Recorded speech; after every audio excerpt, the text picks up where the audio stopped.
Leksjon 1. Hold deg aktiv. Hvordan holder du deg motivert til å trene? Jeg liker å jogge og sykle, men det kan være tøft noen ganger. Jeg forstår. Hva hjelper deg å fortsette? Jeg setter meg små mål og belønner meg selv når jeg når dem. Det er smart. Jeg burde prøve den metoden. Det fungerer virkelig for meg. Har du en favorittaktivitet? Jeg liker å svømme, men jeg gjør det ikke ofte nok. Svømming er en flott trening for hele kroppen. Du burde gå mer. Ja, det skal jeg. Takk for oppmuntringen. Leksjon 2. Historie og menneskehet. Visste du at historien påvirker alle, inkludert barn og eldre? Ja, det er fascinerende hvordan hendelser kan forme livene våre på tvers av generasjoner. Nøyaktig. For eksempel påvirker store kriger ikke bare soldater, men også familier. Høyre. Historiene som er gitt videre kan lære verdifulle lærdommer. Og noen ganger kan disse leksjonene bli glemt, noe som fører til feil. Det er sant. Hver generasjon må lære nytt, tror du ikke? Absolutt. Det er viktig å holde historien levende i våre diskusjoner. Avtalt. Å dele historier hjelper oss å få kontakt med røttene våre. I tillegg oppmuntrer det til empati overfor andres erfaringer. Leksjon 3. Smart shopping. Du vet, mange prøver å forhandle priser når de handler. Ja, de har ofte som mål å betale mindre enn den merkede prisen, ikke sant? Nøyaktig. Jo billigere de kjøper, jo mer fortjeneste kan de tjene. Det er en smart strategi, spesielt for små bedrifter. Ekte. Disse ferdighetene kan også hjelpe med å administrere personlige budsjetter. Sikkert. Å lære å prute kan spare mye penger. Og det oppmuntrer oss til å verdsette det vi bruker penger på. Definitivt. Hver krone teller, spesielt i tøffe tider. Så, liker du å prute når du handler? Leksjon 4. Veibeskrivelse og hjelp. Unnskyld meg, kan du fortelle meg hvor den nærmeste busstasjonen er? Sikker. Det er bare 2 kvartaler ned til høyre. Stor. Er det lett å finne? Ja, bare se etter det store blå skiltet. Takk. Er det busser som går ofte? Ja, de kommer hvert kvarter i løpet av dagen. Det er praktisk. Hva med om kvelden? Om kvelden kommer de hvert 30. minutt. Perfekt. Jeg setter pris på din hjelp med dette. Leksjon 5. Flukt fra rutinen. Jeg tror en helgetur ville vært fantastisk. Jeg også. Det ville vært en forfriskende flukt fra våre hverdagsrutiner. Nøyaktig. En endring av natur kan virkelig løfte humøret vårt. Og det er en sjanse til å utforske nye steder og kulturer.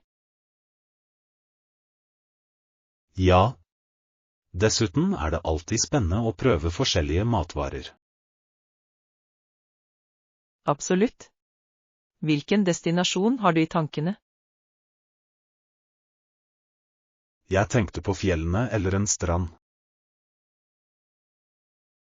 Begge høres flott ut. Foretrekker du avslappning eller eventyr? Litt av begge deler ville vært perfekt. Leksjon 6. Pengehåndtering. Jeg har prøvd å bevilge penger til sparing nylig. Det er et smart trekk. Har du funnet noen teknikker? Ja. Jeg begynte å budsjettere månedlig og holdt meg til det. Det er nyttig. Jeg bruker også apper for å spore utgiftene mine. De kan være gode for å visualisere hvor pengene går. Nøyaktig. Det gjør det lettere å identifisere områder og kutte ned. Har du satt deg noen spesifikke sparemål? Ja, jeg sparer til ferie. Det er et morsomt mål. Feriesparing kan være motiverende. Leksjon 7. Lage koselige rom. Jeg ønsket å skape et koselig fristed for vennene mine. Det høres deilig ut. Et sted å slappe av og leke er perfekt. Ja. Jeg tror komfortable møbler utgjør hele forskjellen. Absolutt.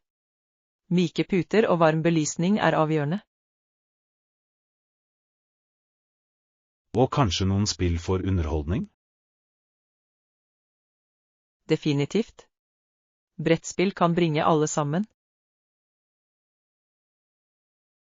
I tillegg bidrar snacks og drinker til moroa. Ja. En koselig atmosfære gjør sammenkomster spesielle.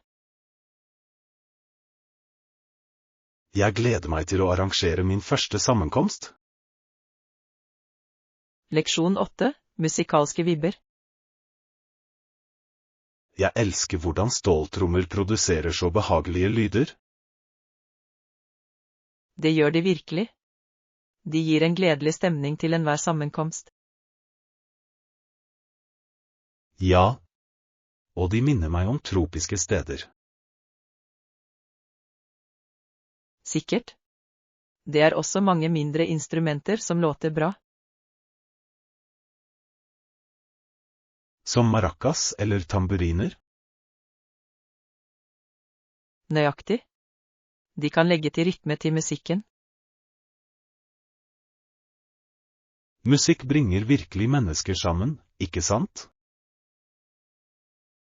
Ja.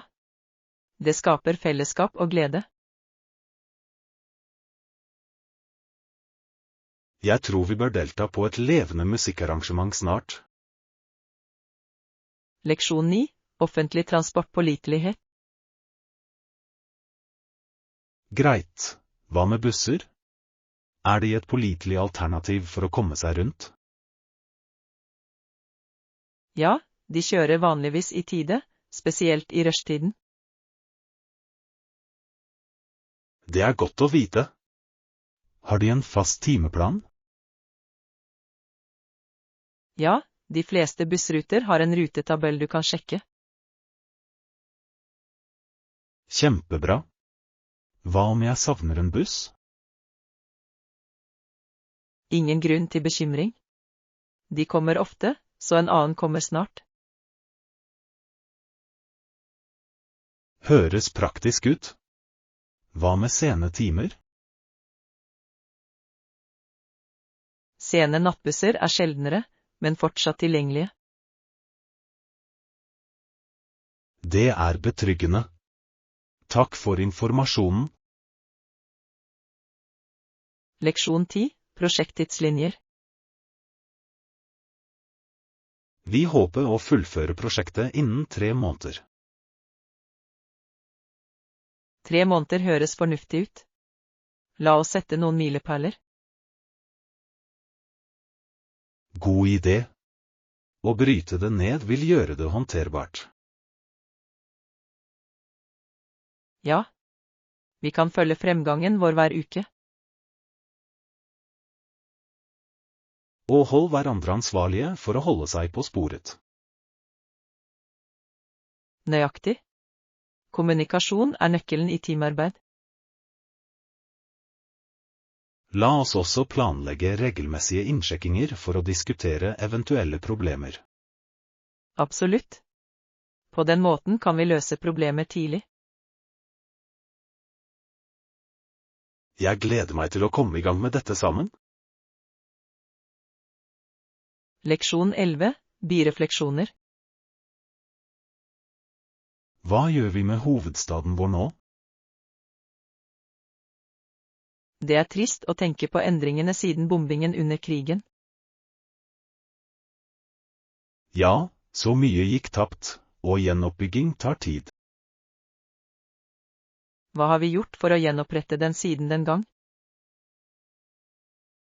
Mange restaureringsprosjekter er igangsatt. Det er godt å høre. Det er viktig for fellesskapet. Definitivt. Å bevare historien hjelper oss å huske.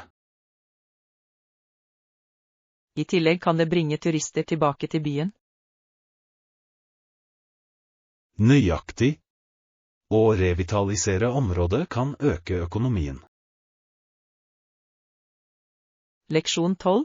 Bemerkelsesverdige prestasjoner.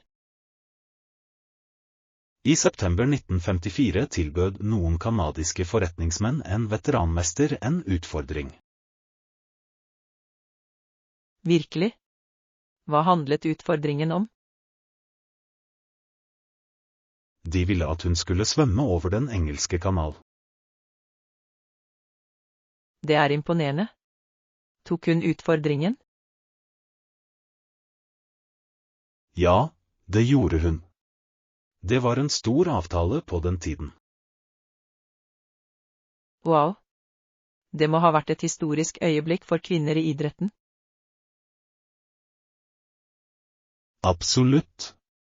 Hun brøt barrierer med sin besluttsomhet. For en inspirerende historie. Hun må ha trent hardt. Ja, forberedelse er nøkkelen til en slik utfordrende bragd. Leksjon 13. Overvinne utfordringer. Jeg så ham en gang bokstavelig talt blø fra bunnen av føttene. Det høres intenst ut. Hva skjedde? Han jobbet så hardt og presset seg gjennom alle hindringer. Wow. En mann som kom hit uutdannet og alene. Ja, han snakker ikke engang språket først.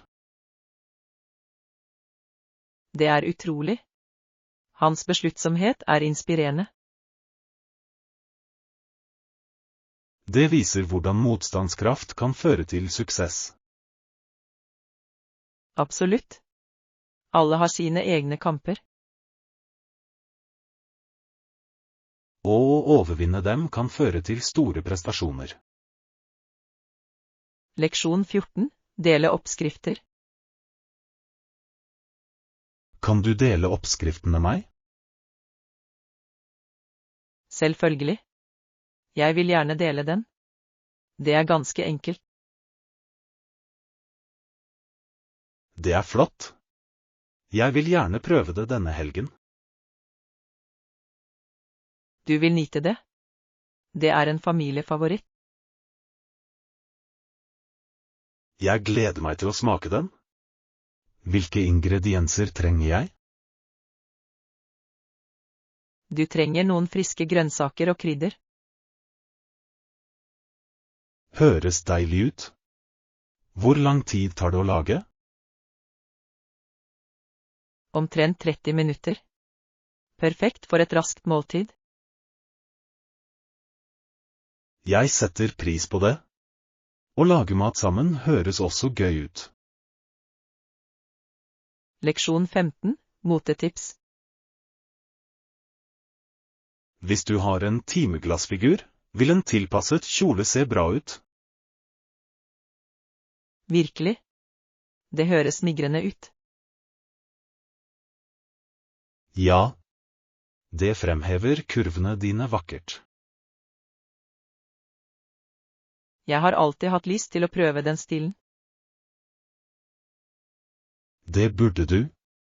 Den er perfekt for spesielle anledninger.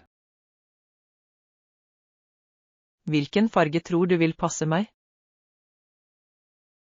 En dyp blå eller smaragdgrønn ville være fantastisk.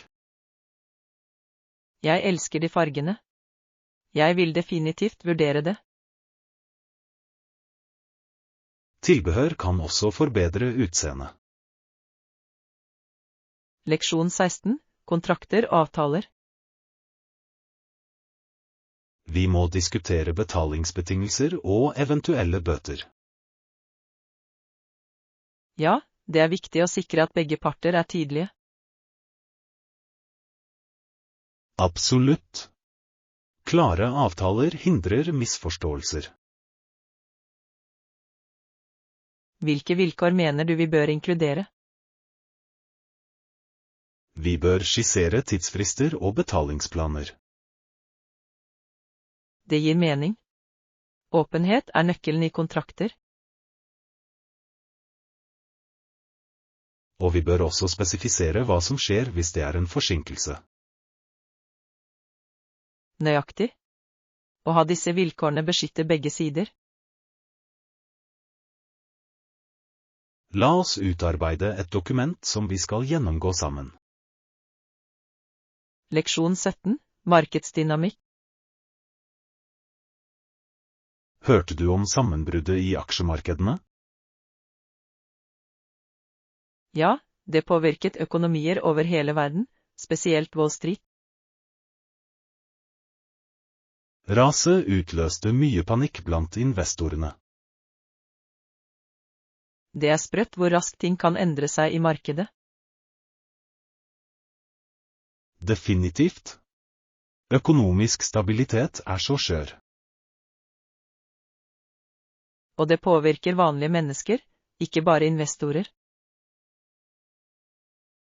Nøyaktig. Jobbsikkerhet og sparing kan være i fare. Vi bør holde oss orientert om denne utviklingen. Ja, kunnskap kan hjelpe oss å ta bedre økonomiske beslutninger. Leksjon 18. Kulturell bevaring. Det er noe vakkert med en tradisjonell livsstil. Jeg er enig. Å fange den er så viktig før den forsvinner. Kane ønsket å fange indianerlivet mens det fortsatt eksisterte. Det er en edel sak. Å bevare kulturen er avgjørende. Ja. Det hjelper fremtidige generasjoner å forstå sine røtter. Og det beriker vår kunnskap om mangfold. Vi bør støtte arbeidet med å dokumentere disse tradisjonene. Absolutt. Hver kultur har en unik historie å fortelle. La oss utforske måter vi kan bidra på. Leksjon 19. Steder du må besøke. Er det noen spesifikke steder jeg må besøke i Japan? Tokyo er et must-see. Den er levende og full av liv. Jeg har hørt så mye om det. Hva annet? Kyoto er også vakkert, med sine templer og hager. Det høres fantastisk ut. Jeg elsker historiske steder. Ja. Hver by tilbyr en unik opplevelse. Da må jeg planlegge turen nøye. Definitivt. Du vil få mest mulig ut av besøket ditt. Jeg er allerede spent. La oss dele reisetips snart. Leksjon 20, fotballfeber. Fotball er den mest populære sporten i verden. Absolutt. Det er utrolig hvor mange som elsker det. De grunnleggende reglene for sporten er ganske enkle. Høyre. Hvert lag har 11 spillere, og de har som mål å score mål. Nøyaktig. Spillet varer i 90 minutter, delt i 2 omganger. Og ingen hender, med mindre du er målvakten. Ja. Det er en av de viktigste reglene. I tillegg er spenningen ved verdensmesterskapet uovertruffen. Sikkert. Det bringer nasjoner sammen på en unik måte. Leksjon 21, reiseminner. Ja, jeg tok bilder av de vakre landemerkene. Det høres fantastisk ut. Fikk du noen flotte bilder? Absolutt. Arkitekturen var fantastisk. Har du prøvd lokalmat mens du er på reise? Å ja. Gatematen var deilig og veldig autentisk. Jeg elsker å prøve nye retter når jeg reiser. Jeg også. Mat forteller mye om en kultur. Hva var favorittretten din fra turen? Det var en krydret karri. Jeg kan fortsatt smake den. Leksjon 22, flotte steder. Det er godt å vite. Jeg skal definitivt sjekke det ut.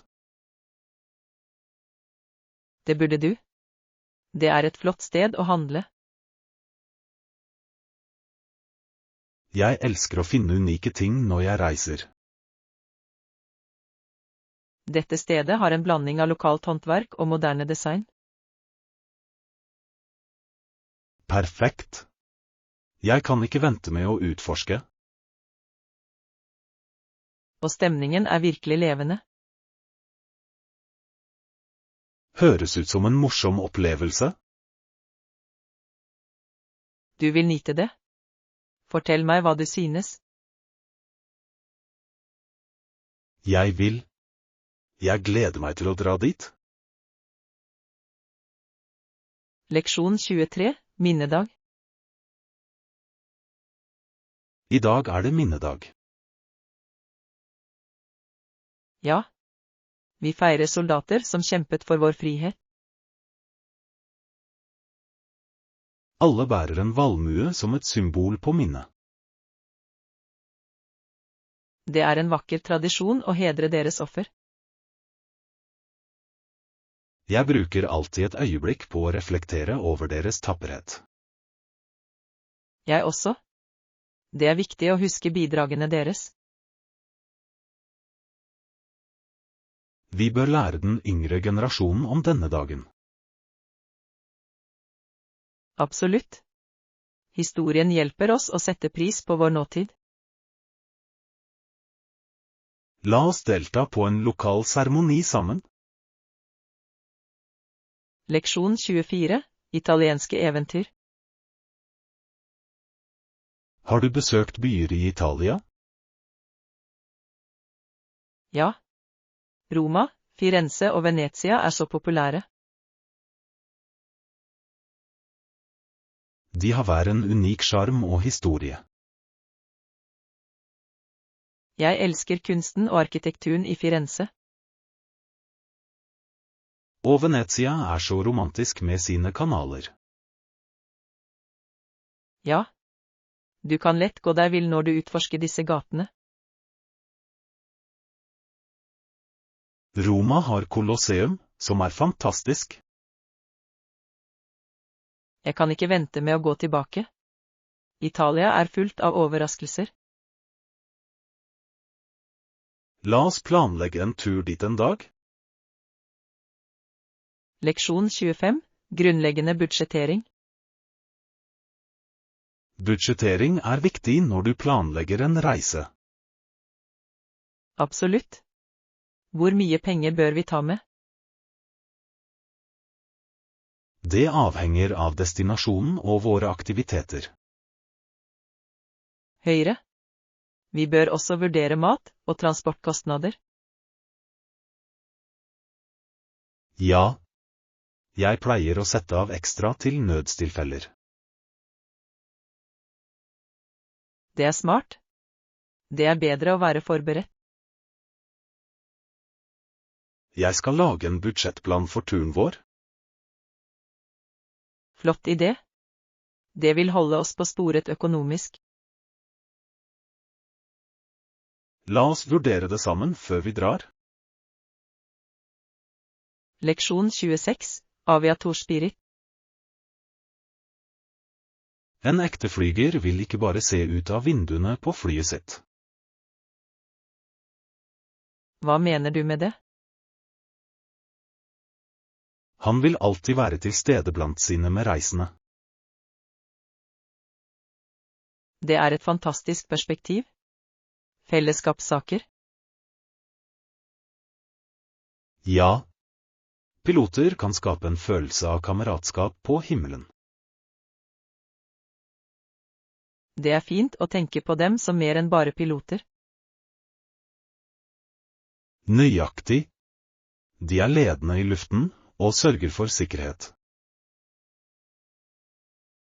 Og de deler uforglemmelige opplevelser med passasjerene. Å fly er ikke bare en jobb, det er en felles reise. Leksjon 27. Culture Quest. Kultur er fascinerende, er det ikke? Jeg er enig. Hver kultur har sine egne unike historier. La oss sjekke ut noen flyreiser for å utforske nye steder. Det høres spennende ut. Å reise åpner sinnet vårt. Nøyaktig. Vi kan lære så mye av forskjellige skikker. Jeg elsker å prøve lokale retter når jeg reiser. Mat er en stor del av kulturen, helt klart. Og festivalene er alltid livlige og fargerike. La oss planlegge vårt neste eventyr snart. Leksjon 28. Tidlig ankomst. Tror du vi må komme tidlig til arrangementet? Ja, jeg tror det. Det er bedre å være tidlig enn sent. Når synes du vi bør komme dit? Kanskje en time før det starter. Vi kan ta en god plass. Det høres fornuftig ut. Jeg liker en god utsikt. I tillegg kan vi chatte med andre før det begynner. Ekte. Det er alltid hyggelig å komme i kontakt med folk. Nøyaktig. Vil du planlegge noe å gjøre mens vi venter? Hva med å få litt snacks? Det ville vært gøy. Leksjon 29. Navn betyr noe. Det hender alle å glemme navn. Ja, det gjør det. Det er litt flaut, skjønt. Jeg spør alltid høflig om navnet deres igjen. Det er en god strategi. Det viser at du bryr deg. Nøyaktig. Å bruke navnet deres kan gjøre samtalen bedre. Helt. Det får folk til å føle seg verdsatt. Jeg prøver å gjenta navnet deres rett etter at de har sagt det. Det hjelper meg også å huske. Har du noen andre tips? Bare hold deg engasjert og litt aktivt. Leksjon 30, møte paven. Hun møtte mange ledende offentlige personer. Virkelig? Det er imponerende. Hvem var hennes favoritt? Hun var spesielt spent på å møte paven. Wow. Det må ha vært en minneverdig opplevelse. Absolutt. Hun sa at det føltes surrealistisk. Jeg kan tenke meg. Hva snakker hun med ham om? De diskuterte tro og håp. Det var inspirerende. Det høres dypt ut. Å møte noen som det kan forandre deg. Ja, det fikk henne til å føle seg mer knyttet til troen sin. Leksjon 31, overnattingsplaner. Jeg skal sjekke begge alternativene for overnatting. Det er smart. Hva tenker du på? Jeg kan bestille hotell eller leie en leilighet. Utleie kan være mer romslig. Har du sett på nettet? Ja, jeg fant noen gode oppføringer. Det er flott. Har du en preferanse? Jeg foretrekker hotell for fasilitetene, men det er også fint å leie. Ekte? Det avhenger av lengden på oppholdet. Nøyaktig. Jeg bestemmer meg basert på budsjettet mitt. Leksjon 32, lokale markeder. Jeg kan komme innom der også. Det høres bra ut. Hva vil du sjekke ut? Jeg er nysgjerrig på lokale markeder eller butikker i nærheten. Det er noen søte butikker rundt hjørnet. Kjempebra. Selger de håndlagde ting? Ja, mange av dem gjør det. Det er en fin touch. Jeg elsker å støtte lokale bedrifter. Jeg også. Det føles mer personlig. Jeg skal definitivt utforske de butikkene. Leksjon 33, innkjøp av dagligvarer. Hei, liker du å handle mat? Ja, det gjør jeg. Det er en praktisk oppgave vi alle må gjøre. Jeg er enig. Det kan være morsomt å oppdage nye ting. Nøyaktig. Jeg elsker å finne ferske råvarer. Har du en favoritt-dagligvarebutikk? Jeg pleier å handle på det lokale markedet. De har god kvalitet. Det er fantastisk. Jeg foretrekker butikker med rabatter. Smart valg. Å spare penger er alltid bra. Absolutt. Vi elsker alle en god del. Leksjon 34, flyplassbekvemmelighet. Tvers over flyplassen er det mange butikker. Det er flott. Jeg tror jeg går med strømmen. Vil du utforske før flyturen? Ja. Jeg elsker å bla gjennom taxfree-butikker. Jeg også. De har interessante produkter.